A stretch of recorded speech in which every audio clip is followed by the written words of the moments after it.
और आपको बता दें इस वक्त की एक अहम खबर, Atiq Ashraf double murder case में पुलिस कॉन्ट्रैक्ट किलिंग एंगल की भी जांच कर रही है। पुलिस को शक है कि इस वारदात को अंजाम देने के लिए किसी बड़े गैंगस्टर को सुपारी दी गई थी। अशरफ हत्याकांड मामले में पुलिस तमाम उन पहलुओं की जांच कर रही है जो हत्याकांड से जुड़े हो सकते हैं। सूत्रों के मुताबिक पुलिस को शक है कि अतीक और अशरफ की हत्या कॉन्ट्रैक्ट किलिंग का हिस्सा भी हो सकती है। तीनों शूटर्स के पीछे बड़े गैंगस्टर का हाथ होने की बात सामने आई है, जिसके बाद पुलिस को लग रहा है कि इस हत्याकांड को अंजाम देने के लिए किसी बड़े गैंग को सुपारी दी गई हो। फिर बड़े गैंग के किसी मेंबर ने इन तीनों शूटर्स को बड़ा गैंगस्टर बनने के लिए मोटिवेट किया हो, ताकि ये शूटर्स अतीक अहमद और उसके भाई अशरफ की हत्या कर सके। वारदात को अंजाम देने वालों में शामिल शूटर सनी का गैंगस्टर कनेक्शन पहले ही सामने आ चुका है। सनी पश्चिमी उत्तर प्रदेश के गैंगस्टर सुंदर भाटी गैंग के संपर्क में आ गया था। हमीरपुर स्थित जिला जेल में सुंदर भाटी और सनी की मुलाकात हुई थी और एसआईटी की पूछताछ में उसने ही बताया था कि गोगी गैंग ने उसे हथियार मुहैया कराया था। उमेशपाल हत्याकांड के बाद से शाइस्ता परवीन फरार चल रही है और उसकी तलाश जारी है, लेकिन शाइस्ता को लेकर जो अब तक खुलासे हो रहे हैं वो बहुत चौंकाने वाले हैं। उमेशपाल हत्याकांड में शाइस्ता ने शूटर्स के साथ मिलकर न सिर्फ साजिश रची बल्कि अतीक गैंग की कमान भी संभालने की तैयारी कर रही थी। उमेशपाल हत्याकांड के बाद से माफिया अतीक अहमद की पत्नी शाइस्ता परवीन भागी भागी फिर रही है। वो पुलिस और एसटीएफ के साथ आंख में चोली खेल रही है। शाइस्ता जानती है कि वो पकड़ में आ गई तो अतीक जिस राज को अपने सीने में लेकर चला गया वही राज उसकी जुबान से उगलवाया जाएगा। अतीक की पत्नी लेडी डॉन शाइस्ता पर 50,000 का इनाम है, यानी वो एक ऐसी कड़ी है जो टूट गई तो अतीक गैंग का नामो निशान मिट जाएगा। शायद इसलिए उमेशपाल की हत्या की साजिश रचने में भी उसने अपना दिमाग लगाया था। शाइस्ता ने शूटर्स से कहा था कि उमेश को मारकर अतीक गैंग की खोई इज्जत को वापस लाना है। एसटीएफ को कई ऐसे सीसीटीवी फुटेज मिले हैं जिनमें शाइस्ता शूटर्स के साथ सार्वजनिक तौर से नजर आ रही है। इस जांच में खुलासा हुआ है कि उमेशपाल की हत्या से पहले शूटर्स की मीटिंग में शाइस्ता भी मौजूद थी, जबकि दूसरी तरफ अतीक साबरमती जेल से और अशरफ बरेली जेल से उमेशपाल की हत्या की स्क्रिप्ट लिख रहे थे। अतीक और अशरफ की मौत सबने देखी, लेकिन उस मौत के पीछे साजिश अभी भी पहेली बनी हुई है। हत्याकांड के बाद गिरफ्तार तीनों शूटर्स ने पूछताछ में बताया कि माफिया ब्रदर्स के मर्डर में इस्तेमाल हथियार गोगी गैंग से मिले थे। अतीक अहमद और उसके भाई अशरफ अहमद की सनसनीखेज हत्या को लेकर नए नए खुलासे हो रहे हैं। तह तक तहकीकात में जुटी पुलिस को हत्या के कई सुराग मिल रहे हैं। पुलिस कस्टडी में एक आरोपी सनी ने कुछ राज उगले हैं। मसलन सनी ने बताया है कि माफिया ब्रदर्स की हत्या में इस्तेमाल हथियार जितेंद्र गोगी गैंग से मिले थे और अस्पताल में पुलिस पर फायरिंग करने की योजना नहीं थी। 14 अप्रैल को कोर्ट में हत्या करने का प्लान था, लेकिन जब ये प्लान कामयाब नहीं हो सका तो 15 अप्रैल को दिन भर रेकी करने के बाद प्रयागराज के कॉलपिन अस्पताल में माफिया ब्रदर्स को तीनों आरोपियों ने गोलियों से भून दिया। इन तीनों आरोपियों को अतीक और अशरफ की हत्या का सबसे मुफीद तरीका कथित पत्रकार बनकर हमला करने में लगा। इसके लिए इन्होंने डमी कैमरा और माइक का इस्तेमाल किया। इन आरोपियों ने 2 मोबाइल फोन भी खरीदे, लेकिन सिम कार्ड के लिए फर्जी आईडी नहीं मिल पाई।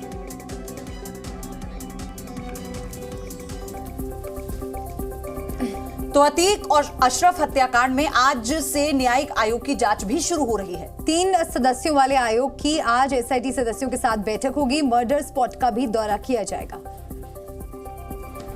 अतीक अशरफ हत्याकांड के बाद सरकार ने एक न्यायिक आयोग का गठन किया है, जिसके 3 सदस्य आज प्रयागराज पहुंच जाएंगे और प्रयागराज में कुछ दिन तक रहकर इस मामले से जुड़े हर पहलू की जांच करेंगे। न्यायिक आयोग के ये तीनों सदस्य मर्डर स्पॉट का दौरा करेंगे और पोस्टमार्टम करने वाले डॉक्टर और सुरक्षा में लगे पुलिस वाले से भी पूछताछ करेंगे। माफिया ब्रदर्स की हत्या के बाद सूबे के मुखिया योगी आदित्यनाथ ने अधिकारियों के साथ उच्च स्तरीय बैठक की थी, जिसके बाद इस हत्याकांड की जांच के लिए एक न्यायिक आयोग का गठन किया गया था। दरअसल कॉलविन अस्पताल के बाहर जब अतीक और अशरफ मीडिया से अनौपचारिक बातचीत कर रहे थे, तभी पत्रकार बनकर आए हमलावरों ने ताबड़तोड़ गोलियां मारकर दोनों की हत्या कर दी थी।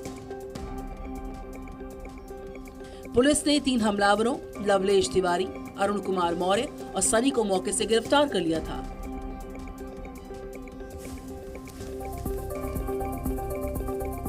अतीक अशरफ हत्याकांड में लगातार खुलासे हो रहे हैं। ताजा जानकारी ये है कि मर्डर से पहले तीनों शूटर्स दिल्ली एनसीआर के किसी शहर में मिले थे और एनसीआर कनेक्शन के चलते ही एनसीआर न्यूज की फेक आईडी भी बनाई थी। हमलावरों में से दो तो लवलेश और सनी की मुलाकात हमीरपुर में हो गई थी। 15 अप्रैल को कॉल्विन अस्पताल के बाहर हुए अतीक अशरफ हत्याकांड में बड़ा खुलासा है। हत्याकांड से पहले तीनों शूटर्स ने एनसीआर के किसी शहर में मुलाकात की थी, जिसका खुलासा पूछताछ में तीनों शूटर्स ने किया है। साथ ही पूछताछ में तीनों आरोपियों ने बताया कि एनसीआर कनेक्शन के चलते चैनल की आईडी, बड़ा कैमरा, आईडी कार्ड दिया गया और एनसीआर कनेक्शन के चलते ही एनसीआर न्यूज के फेक आईडी भी बनाए गए।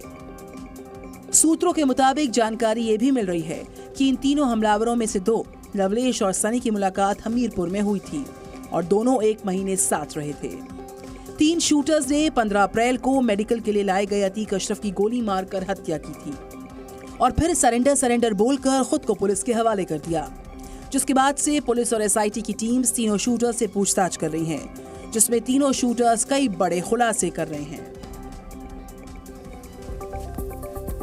तो अतीक मर्डर केस के बाद गिरफ्तार तीनों शूटर से एसआईटी की टीम लगातार पूछताछ कर रही है, लेकिन तीनों शूटर्स एसआईटी के सवालों का जवाब देने के बजाय बातों को घुमा रहे हैं।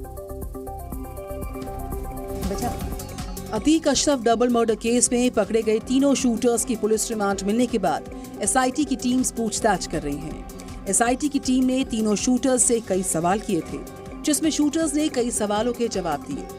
पूछताछ में एसआईटी ने शूटर्स से पूछा कि तुम तीनों कब से एक साथ हो, प्लानिंग कब की है, प्रयागराज में कहाँ रुके थे, यहाँ पर किसने मदद की। साथ ही एसआईटी की टीम ने तीनों शूटर्स से पूछा कि जब तुम मीडिया से नहीं थे तो अतीक अशरफ के कॉल्विन अस्पताल आने की सटीक सूचना कैसे मिली, क्या किसी मीडिया कर्मी के भी संपर्क में थे, जिसका तीनों शूटर्स गोलमोल जवाब देते रहे। एसआईटी की कस्टडी रिमांड में शूटर्स सामान्य तरीके से ही व्यवहार करते रहे। इनके व्यवहार से नहीं लगा कि उन्हें किसी बात का जरा सा भी खौफ है। सबसे कम उम्र का शूटर अरुण पूछताछ के दौरान मुस्कुराता भी रहा। माना जा रहा है कि एसआईटी की पूछताछ जैसे जैसे आगे बढ़ेगी वैसे वैसे ही ये शूटर्स कई अहम खुलासे कर सकते हैं।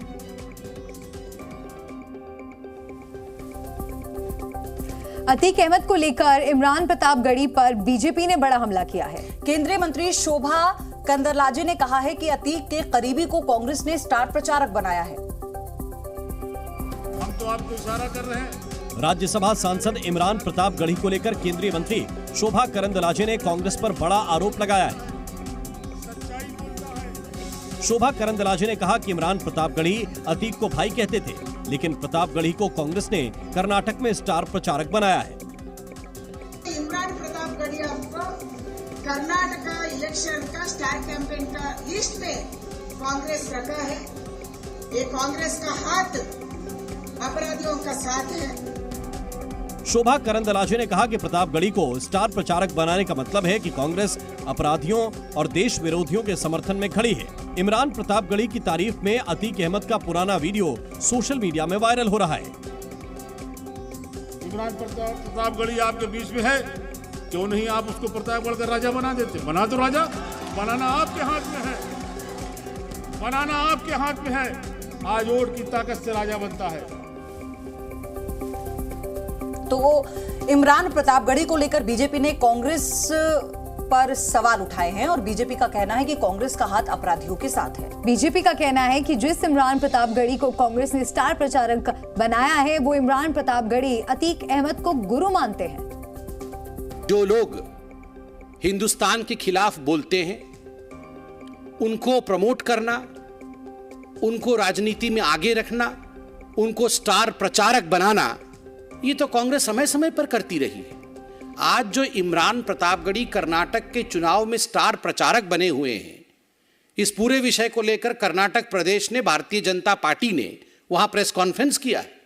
उनके स्टेटमेंट्स, इमरान प्रतापगढ़ी के पुराने स्टेटमेंट्स जिसमें वो बीहेडिंग को ग्लोरीफाई करते हैं, उसको भी जारी किया है। अतीक अहमद जैसे व्यक्तियों को अपना गुरु मानते हैं, उसको भी भारतीय जनता पार्टी ने कर्नाटक में उजागर किया है। मंच पे शहरी का प्रोग्राम में आतिक अहमद आते थे एंड बैठते थे, उसके ऊपर वो शहरी गाते थे। ऐसा इमरान प्रताप गढ़िया को कर्नाटका इलेक्शन का स्टार कैंपेन का लिस्ट में कांग्रेस रखा है। ये कांग्रेस का हाथ अपराधियों का साथ है, कांग्रेस का हाथ देशद्रोहियों के साथ है। इसी से वो तो इमरान प्रताप गढ़िया जैसे लोगों को कांग्रेस पूरा देश में घुमाना चाहते हैं। ये कांग्रेस है। माफिया अतीक अहमद और उसके भाई अशरफ की हत्या के पीछे किसका हाथ है, ये सवाल गहराता जा रहा है। जानकारी के मुताबिक जिस शूटर अरुण से एसआईटी अभी पूछताछ कर रही है, वो पहले अतीक के बेटे असद के बनाए व्हाट्सएप ग्रुप का मेंबर था।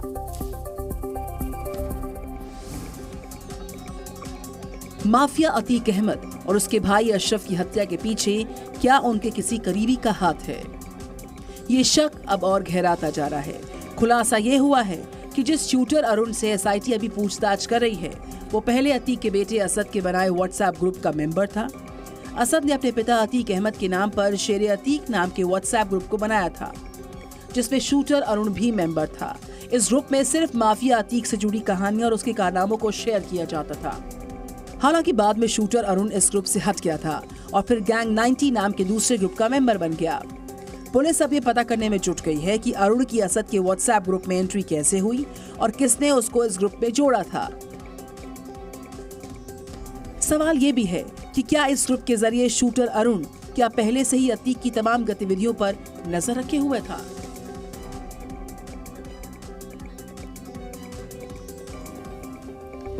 और इसी के साथ उमेश पाल की हत्या मामले में एक और बड़ा खुलासा हुआ। अतीक अहमद ने के मारे जाने से पहले पूछताछ में ये कबूल किया था कि उसने असद से कहा था कि वो गाड़ी से बाहर ना निकले, लेकिन गुड्डू मुस्लिम ने असद को गाड़ी से उतरने के लिए कहा और उमेश पाल पर गोली चलाने के लिए कहा था।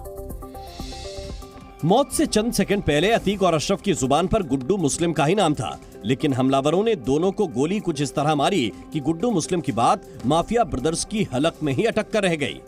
गुड्डू मुस्लिम का वो राज जो अतीक और अशरफ की जुबान पर आने वाला था, वो दोनों के साथ ही दफन हो गया है। लेकिन माना जा रहा है कि माफिया ब्रदर्स को कहीं गुड्डू मुस्लिम की किसी धोखेबाजी का अंदाजा तो नहीं लग गया था, ऐसी धोखेबाजी जो उसके लिए जानलेवा साबित होने वाली थी। ये बात इसलिए क्योंकि मौत से कुछ घंटे पहले अतीक ने कबूल किया था कि उमेश पाल की हत्या उसने ही करवाई थी और असद को वारदात के दौरान गाड़ी में ही रहने की हिदायत दी थी।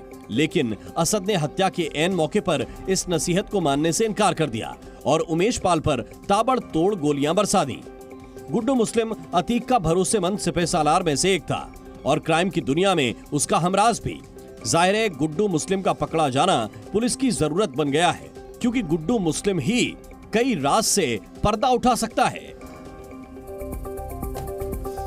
उमेश पाल की हत्या के बाद से ही अतीक की पत्नी शाइस्ता गायब है। पुलिस यूपी से लेकर बंगाल तक शाइस्ता की गिरफ्तारी के लिए छापेमारी कर रही है। पुलिस का मानना यह है कि शाइस्ता की गिरफ्तारी के बाद कई राज हैं जिनसे पर्दा उठ सकता है। प्रयागराज में उमेश पाल हत्याकांड को 60 दिन बीत चुके हैं, लेकिन शाइस्ता की तलाश कर रही यूपी पुलिस के हाथ अब भी खाली हैं।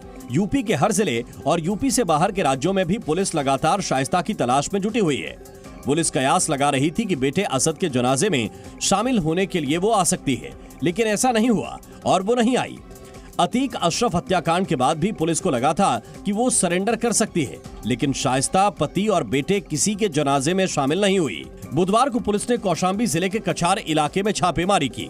सूत्रों की माने तो पुलिस को जानकारी मिली है कि कछार इलाके में शाइस्ता और साबिर मौजूद हैं। पुलिस ड्रोन के माध्यम से इलाके में सर्च अभियान चलाती रही। लोगों ने ऑपरेशन चलाया था और ये करीब 2 से ढाई घंटे चला है। इसमें ड्रोन कैमरे का भी प्रयोग किया गया है। उससे जो फुटेज और फोटोज प्राप्त हो रहे हैं उसका एनालिसिस किया जा रहा है। पुलिस शाइस्ता पर बड़े इनाम का ऐलान कर चुकी है, लेकिन ना ही शाइस्ता को पकड़ पाई है और ना ही उसका कोई सुराग पुलिस के हाथ है।